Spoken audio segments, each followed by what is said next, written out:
प्रदेश के जुझारू और कर्मठ अध्यक्ष श्री नलिन कटील जी, हमारे राज्यसभा में साथी and national general secretary and in-charge of our state Shri Arun Singh ji, Shri Shobha Karandlaje ji, minister of state for government of India, Shri C.G. Ravi ji, the National General Secretary and in charge of Goa, Shri Sunil Kumar ji, the Minister in the Government of Karnataka, Shri Kota Srinivas Pujari ji, Shri Angara ji, Minister of State for Karnataka, Shri Raghupati Bhatt ji, MLA Udupi, Suresh Nayak ji, district के president और हरीश पुजारी जी, booth अध्यक्ष जिनसे मिलने का मुझे भी मौका मिला, सम्मानित मंच और इतनी बड़ी संख्या में एकत्र आए बूथ विजय संकल्प यात्रा के तत्वाधान में इस कार्यक्रम में हमारे बूथ के सभी वरिष्ठ कार्यकर्ता उपस्थित हुए हैं। आप सबका अभिनंदन है, आप सबका स्वागत है। I welcome all the booth presidents and the members of the booth committee who are here to celebrate the Booth Vijay Sankalp Yatra and also for the booth conference for which you have gathered here. First of all, it was my proud privilege today to come to Udupi and to visit the Krishna Math, which was established by स्वामी श्री माधवाचार्य जी। मुझे मौका मिला उस पवित्र स्थान पर जाने का जहां श्री कृष्ण की आराधना निर्विघ्न 8वीं शताब्दी से चल रही है और जहां विभिन्न स्वामी जी का आशीर्वाद उस स्थान को प्राप्त हुआ है। ऐसे शक्ति स्थान पर, पूज्य स्थान पर, आराध्य स्थान पर जाने का मौका मिला। मैं ऐसे पवित्र स्थान को नमन करता हूं और हमारे उडुपी के कृष्ण मठ से आशीर्वाद लेकर के अपनी बात को प्रारंभ करता हूं। मित्रों, मुझसे पूर्व वक्ताओं ने आपके साथ बहुत सी बातें चर्चा में लाई हैं और उन बातों को रखा है। आज मैं अपने आप को सौभाग्य इसलिए मानता हूं, today I feel more privileged because I got the opportunity to come to Udupi. Udupi has got a special place as far as the history of Bharatiya Janata Party goes. You see, we have come to the central government many times and under the dynamic leadership of Prime Minister Modi, the NDA-led government is taking care since 2014. And here also in Karnataka we have been able to form government many times. But if we talk about the origin of Karnataka Bharatiya Janata Party, and the success as far as the public support is concerned, it becomes my proud privilege to share with you that the first Udupi Municipal Council was won in 1968 and that was the gateway of South India at that point of time. So coming to this proud privileged place becomes special to me. यह मेरे लिए विशेष बन जाता है और आज के दिन मुझ जैसे व्यक्ति को, जिनको ये कहने का सौभाग्य प्राप्त है, क्योंकि मेरे और VS आचार्य में कम से कम 25 से 30 साल का अंतर था। There was an age difference of 25 to 30 years between VS Acharya and me. But I can say with proud privilege that I happened to be his friend and worked together as a colleague when he was here working in Shimoga and later on he became the minister in the Karnataka government. At that point of time, I was the All India President of Bharatiya Janata Youth Wing, and I had happened the opportunity to come to Karnataka many times. And always I got the able guidance of V.S. Acharya ji, a clean politician, humble by nature, and committed, hardcore committed to the cause of the people that we remember V.S. Acharya. And BJP has gone a long way from 1983 to 2023. We can say a long way Bharatiya Janata Party has gone. We have remained in opposition for many times. We had sometimes 10 MLAs, sometimes 14 MLAs.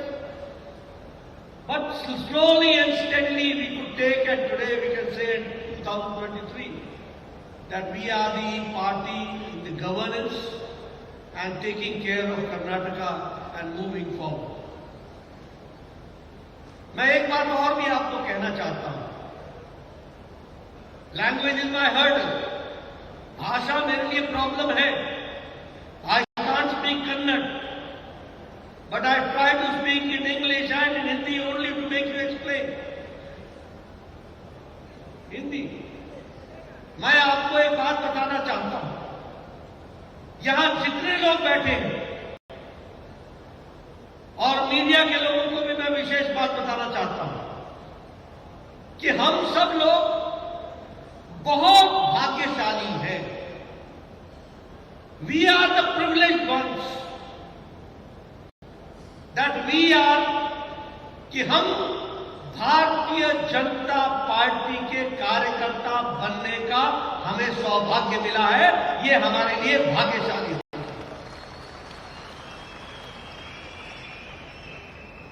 और फिर मित्रों, मैं कहने के लिए नहीं कह रहा हूं. 30 साल से ज्यादा हो गया मुझे राजनीति में. मैंने जीवन के बड़े उतार चढ़ाव देखे. मैंने बहुत से राजनीतिक दलों को नजदीक से देखा है. मैं ये कह सकता हूं, और पत्रकार भाई मेरी बात नोट कर लें, कि भारतीय जनता पार्टी देश में अकेली पार्टी है जिसका वैचारिक पृष्ठभूमि है, जिसके पास कैडर है और जिसके पास मास फॉलोइंग है. ये है तो भारतीय जनता पार्टी. दूसरी बात कि यह अकेली पार्टी है जिसकी आइडियोलॉजिकल कंसेंसस है और आइडियोलॉजिकल कंफर्मिटी है और कंटिन्यूटी है. हमारा विचार जो 1952 में श्यामा प्रसाद मुखर्जी ने रखा था, उसी विचार को लड़ते हुए 2019 के 6 अगस्त को मोदी जी ने धारा 370 को धाराशाही किया. ये ताकत थी तो भारतीय जनता पार्टी की वैचारिक ताकत. कोई भी राजनीतिक दल इतने लंबे समय में एक विचारधारा के साथ जुड़ा हुआ नहीं रहा. यह अकेली भारतीय जनता पार्टी है जो वैचारिक पार्टी है, जिसके पास आप जैसा कैडर है और जिसके पास मास फॉलोइंग है. यह है तो भारतीय जनता पार्टी. दूसरी बात, आजकल सारी पार्टियां ये परिवार की पार्टियां हो गई हैं. They are all family parties, they are all dynastic parties. Name any party, आप एक नाम लो, वो परिवार की पार्टी निकलेगी. कांग्रेस पार्टी भी परिवार से बाहर नहीं है. मां, बेटा, बेटी सब वर्किंग कमेटी में.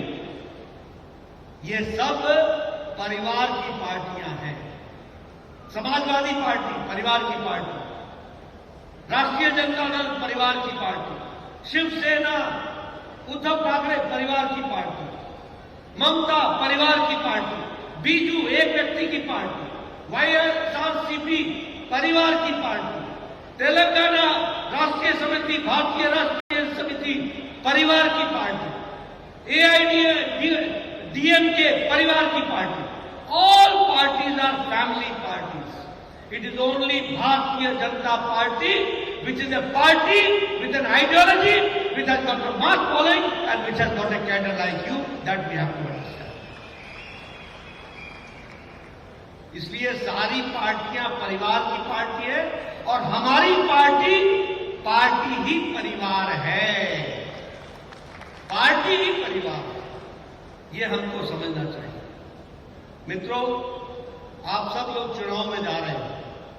मैं आप लोगों के साथ एक बात जरूर कहना चाहूंगा कि आज जब आप चुनाव में जा रहे हो तो आप ये फख्र से कह सकते हो कि हमारी पार्टी ये अकेली पार्टी है जो प्रो एक्टिव है, प्रो रिस्पॉन्सिव है और लोगों के दुख दर्द के साथ जुड़ी हुई पार्टी है, तो वो अकेली भारतीय जनता पार्टी।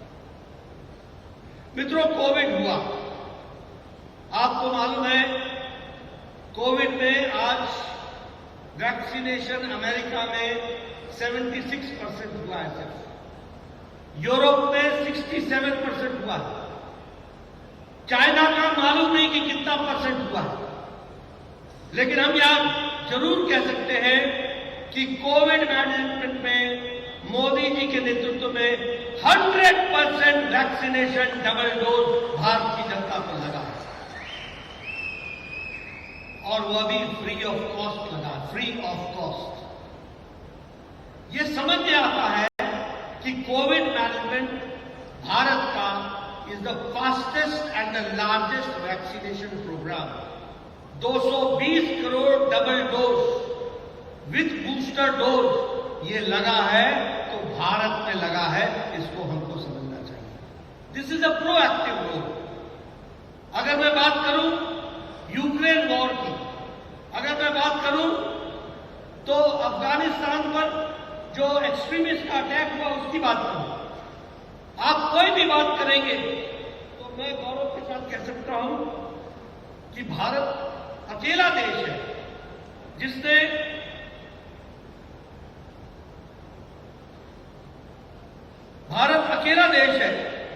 जिसने यूक्रेन की युद्ध में अपने बच्चों को बचाने के लिए प्रधानमंत्री मोदी जी ने जो तैयारी की वो किसी देश ने नहीं की। क्या मैं सही बोल रहा हूं? क्या मैं सही बोल रहा हूं? तो आप बताइए, किसी देश ने यूक्रेन युद्ध में अपने बच्चों को लाने का प्रयास किया क्या? अमेरिका ने किया, ऑस्ट्रेलिया ने किया, इंग्लैंड ने किया, यूरोप ने किया, बांग्लादेश ने किया, पाकिस्तान ने किया, श्रीलंका ने किया। किस देश ने किया? किसी भी देश ने नहीं किया। लेकिन प्रधानमंत्री मोदी जी ने एक समय में पुतिन से बातचीत की, एक समय में ज़ेलेंस्की से बातचीत की, युद्ध को रुकवाया और 22,500 बच्चे सुरक्षित भारत पहुंचाए। ये भारत ने किया, इसको भी हम किया। और कर्नाटक के भी मुझे संख्या नहीं मालूम है, लेकिन कम से कम 5-7 हजार बच्चे हमारे यहां से भी गए थे। उन सबको सुरक्षित लाने का काम अगर किया तो वो भारतीय जनता पार्टी ने किया। मित्रों, आज आप सब लोगों को फख्र होना चाहिए।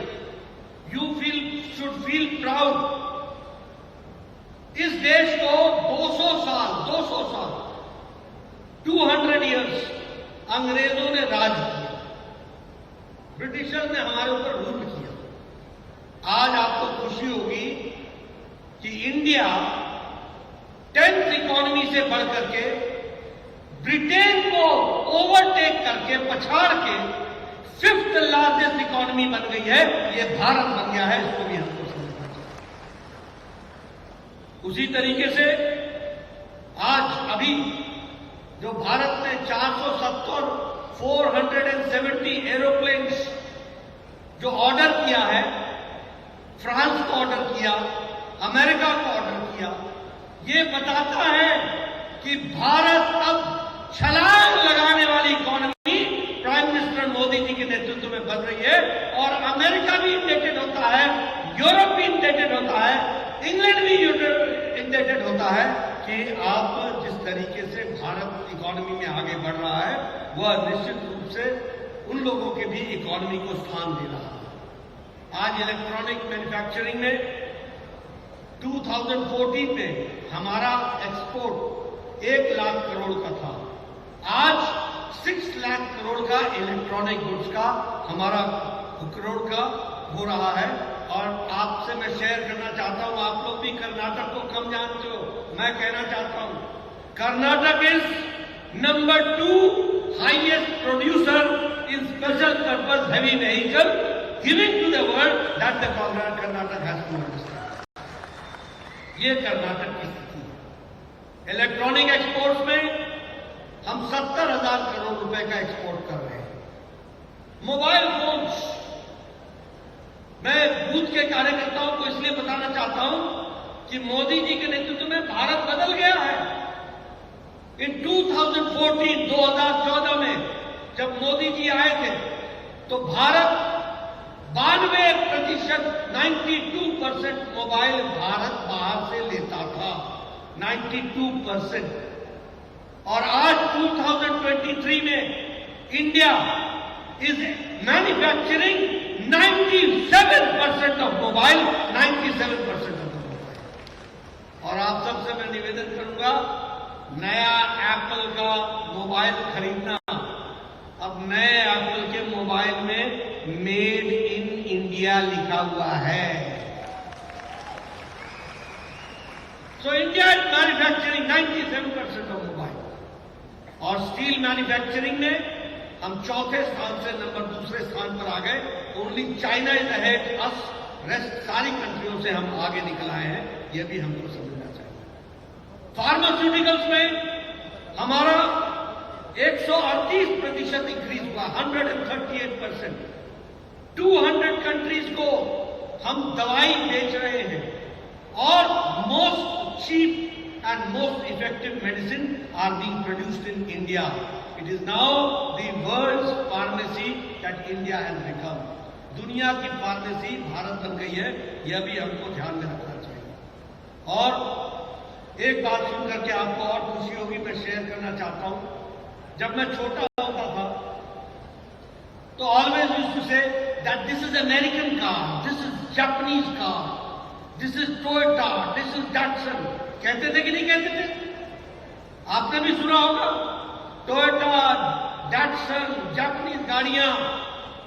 आज भारत ऑटोमोबाइल में जापान को पछाड़ करके तीसरे नंबर की ऑटोमोबाइल इंडस्ट्री इंडिया बन गया है, 3rd नंबर की इंडस्ट्री। इसलिए मित्रों, एक विशेष कार्य चल रहा है। और जब मैं कर्नाटक में आया हूं तो आपको बधाई देना चाहता हूं कि 6 फरवरी को प्रधानमंत्री जी ने HAL में हेलीकॉप्टर फैक्ट्री जो है वो टुमकुरू में उसको स्थापित किया। इसके लिए मैं आपको बधाई देता हूं। और यह अपने आप में हेलीकॉप्टर की दृष्टि से कर्नाटक में क्रांति लाएगा और देश में क्रांति लाएगा, इस बात को भी हमको याद रखना है। उसी तरीके से जो ये south India industrial corridor project Tumakuru में इंडस्ट्रियल टाउनशिप बन रहा है, उसको भी डेडिकेट किया गया है। वंदे भारत एक्सप्रेस नवंबर 11 को मैसूर से लेकर के उसको स्टार्ट किया गया और Mysore to Chennai Vande Bharat express, this Vande Bharat express, ये कनेक्टिविटी का एक रेवोल्यूशनरी मॉडल है जिसको हमको समझना चाहिए, जो देश में परिवर्तन लाएगा। ऑफ कोर्स कैंपेगौड़ा हमारा international airport Bangalore 5,000 crore rupees का इन्वेस्टमेंट के साथ टर्मिनल 2 उसका भी उद्घाटन हुआ। उसी तरीके से नाथ प्रभु कैंपेगौड़ा का स्टैच्यू ऑफ प्रॉस्पेरिटी ये भी स्थापित किया गया। और इसी तरीके से कर्नाटका आज जिन प्रोजेक्ट्स को मोदी जी ने 33,000 करोड़ रुपीस जून 2022 में दिया है, वह अपने आप में कर्नाटक को दूसरी बड़ी इकोनॉमी देश में बनाने वाला है, यह भी हमको याद रखना चाहिए। It will become the second largest. मित्रों, आपके यहां ग्लोबल इन्वेस्टमेंट्स में 9 लाख करोड़ रुपए का इन्वेस्टमेंट हुआ है और कर्नाटक फिर मैं आपसे शेयर करता हूं, आप लोग कम जानते होंगे, मैं बार बार बोलता हूं, कर्नाटक फॉरेन डायरेक्ट इन्वेस्टमेंट में सबसे नंबर 1 पर खड़ा है। यहां सबसे ज्यादा इन्वेस्टमेंट हो रहा है, यह भी मैं आपको बताना चाहता हूं। यह परिवर्तन की कहानी है। स्पेस सेक्टर में कर्नाटका का शेयर 25% है। जो स्पेस का जो सेक्टर है 25% the share is of Karnataka, that we have to understand. 75% of the defence aircraft are being built in Karnataka. 75%. You can understand the role of Karnataka today. And 100% railway का, Konkan railway का electrification हो गया है। इसको भी आपको ध्यान में रखना चाहिए और आगे बढ़ाना चाहिए। मित्रों, बहुत सी चीजें हुई। एससी का रिजर्वेशन 15 से 17% कर दिया गया। एसटी का रिजर्वेशन 3 से 7% बढ़ा दिया गया है। और उसी तरीके से चीफ मिनिस्टर रायता विद्या निधि के तहत 440 crores are being spent and the fisherman has been also included. और उसी तरीके से हमारे लिंगायत कम्युनिटी के लिए जो गवर्नमेंट का लिस्ट है उसमें 2D में उनको इंक्लूड किया गया है और वोकालिंगर्स को 2C रिजर्वेशन कैटेगरी में डाला गया है। इसलिए सबका साथ, सबका विकास, सबका विश्वास, सबका प्रयास, इस मंत्र को बोमई साहब ने लेटर और स्पिरिट में पूरा किया है और यह भी आपको कर्नाटक की जनता को बताना चाहिए। मित्रों, in the last 9 years with the effort of and the leadership of Prime Minister Modi ji और with the efforts of Yediyurappa ji and Bommai ji, Karnataka के गांव, गरीब, वंचित, पीड़ित, शोषित, दलित, महिला, युवा, किसान, सबके एम्पावरमेंट का काम हुआ है। तो वह एनडीए की सरकार में और यहां बोमई साहब की सरकार में हुआ है। That we have to understand. और इसको जब मैं कहता हूं